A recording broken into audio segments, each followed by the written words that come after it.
Hello guys, welcome to this another set ng video natin. So for today's video, ayan nga, samahan nyo ako. Natuparin natin ang gusto ni Marian makakain na sa Jollibee. Kasi nga makikita nga nyo sa mga previous video ko ay talagang masipag si Marian mag-aral. Ano nga yung pinipiling oras minsan umaga, minsan hapon, at madalas naman gabi.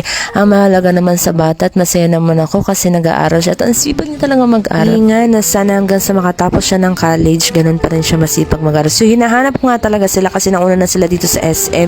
Sabi ko pupunta na lang ako sa Jollibee at maya-maya nga dumating na sila with her mama, papa, lolo, tito, at saya-saya niya talaga. Anong gusto mo, Marian? Ano? Sige, Jollibee. Diyan ka na dyan, oh. Tapos ano? Smile. Ano? Di mo pwede ka una si Jollibee. Na-stress nga ako sa batang ito. Akalain mo gusto niyang makain si Jollibee? Pwede ba Marian yung Chicken Joy? At yun na nga, tuwang-tuwa talaga siya sa kanyang ginagawa. Diba? Sobrang sa isang bata na naman natupad ang kanyang pangarap.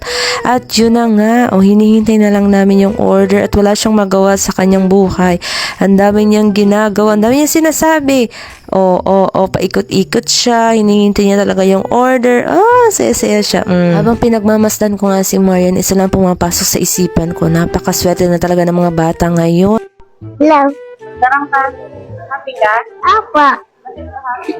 Sinagyari. Okay. At Jollibee tayo.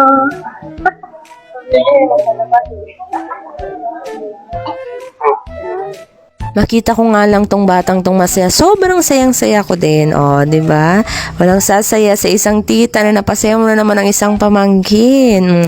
Habang hinihintay nga namin yung order na napakatagal, story time muna tayo. Nung bata ako, hindi ko talaga narasan makakain dito sa Jollibee.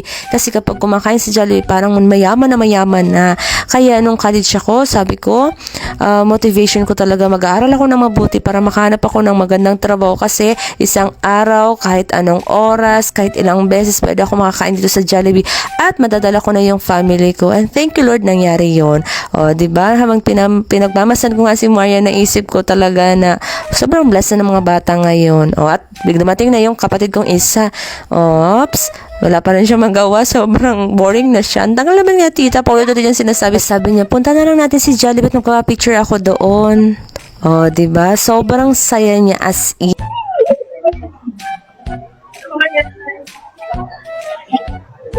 Kay Jollibee. Jollibee.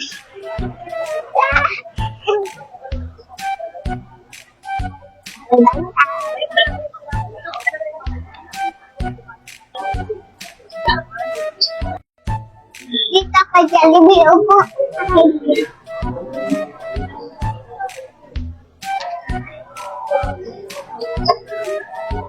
Ay, Mag-hi! hi, guys! This is a video. Happy ka? Ako, Bakit ka naka-Jollibee? may bonus na. Ako rin. Kasi nag-aral ikaw? Ang usapan na nag-aral may Jollibee. Jollibee. Mag-request Hello, Jollibee. At lahat na nga nagawa niya pero wala pa rin yung order. Sobrang lungkot niya at nagkukunwari lang siyang happy pa kasi gutom na talaga yung bata na yan. At tanaw-tanaw siya, baka nandyan na yung order. Wala pa rin. Kawawang batang to. Marian, are you happy?